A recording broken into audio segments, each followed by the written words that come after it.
Untuk pertama kalinya, sejak Sustainable Development Goals diadopsi pada tahun 2015, dunia kehilangan pijakan pada tujuan pembangunan berkelanjutan PBB ini.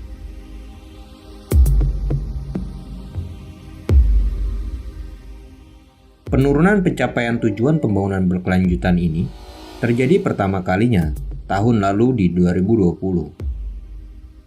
Hal ini terungkap dalam Sustainable Development Report 2021 atau Laporan Pembangunan Berkelanjutan yang dirilis pada Senin 14 Juni 2021.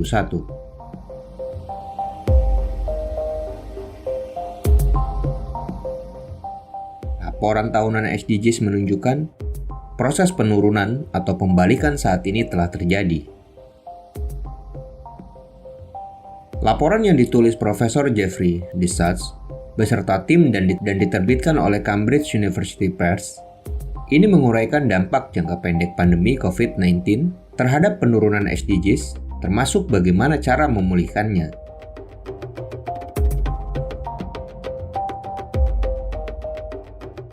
Pandemi COVID-19 telah menciptakan tidak hanya krisis kesehatan global, namun juga krisis pembangunan berkelanjutan. Untuk mengembalikan kemajuan SDGs, negara berkembang memerlukan peningkatan ruang fiskal yang signifikan.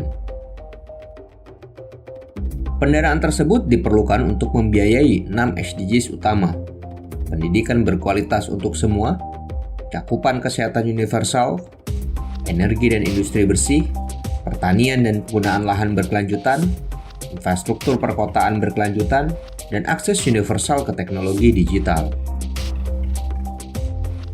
Pandemi COVID-19 menciptakan kemunduran bagi pembangunan berkelanjutan di seluruh dunia, dan penurunan kinerja SDGs secara global sebagian besar didorong oleh meningkatnya angka kemiskinan dan pengangguran. Di tengah tren penurunan global, Finlandia menduduki puncak indeks SDGs 2021, diikuti oleh dua negara Nordik, Swedia dan Denmark. Menariknya, Finlandia juga menempati posisi teratas sebagai negara paling bahagia di dunia menurut data survei yang diambil dari Gallup World Poll dan dipublikasikan dalam World Happiness Report Maret 2021 lalu.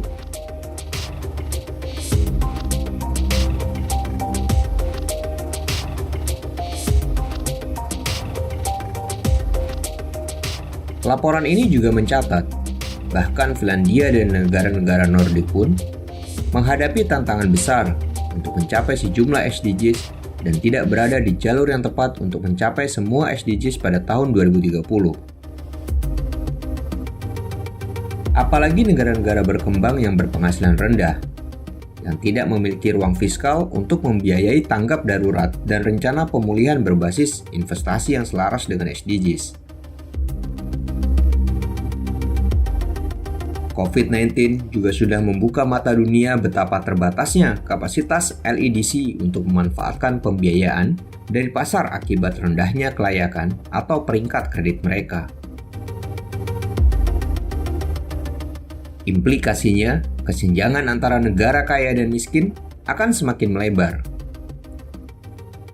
Negara-negara berpenghasilan tinggi cenderung pulih dari pandemi lebih cepat daripada negara-negara miskin. Diperlukan aksi dan kerjasama antar bangsa atau multilateral yang kuat untuk mengatasi tantangan. Tidak hanya pandemi, tetapi juga perubahan iklim dan krisis keanekaragaman hayati, yang jika tidak diatasi akan semakin mendorong penurunan capaian SDGs. Prinsip kerjasama internasional ini tercakup dalam SDGs 17, yang dapat mempercepat resolusi menuju pemulihan yang berkelanjutan, inklusif, dan tangguh.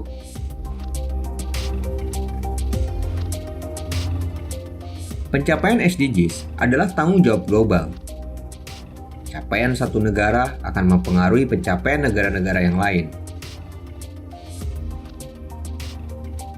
Dampak negatif dari limpahan kinerja dari negara-negara berpenghasilan tinggi, seperti pembuangan limbah atau sampah dari negara maju ke negara miskin, eksploitasi sumber daya alam, termasuk limpahan polusi pemicu krisis iklim, harus dipahami diukur, dan dikelola dengan hati-hati.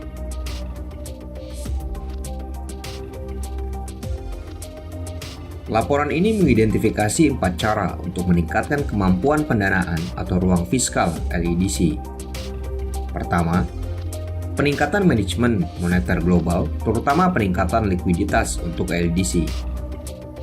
Kedua, peningkatan pengumpulan pajak yang didukung oleh beberapa reformasi pajak global. Ketiga, peningkatan intermediasi keuangan oleh bank pembangunan multilateral untuk mendukung pembiayaan pembangunan jangka panjang. Keempat, keringanan utang.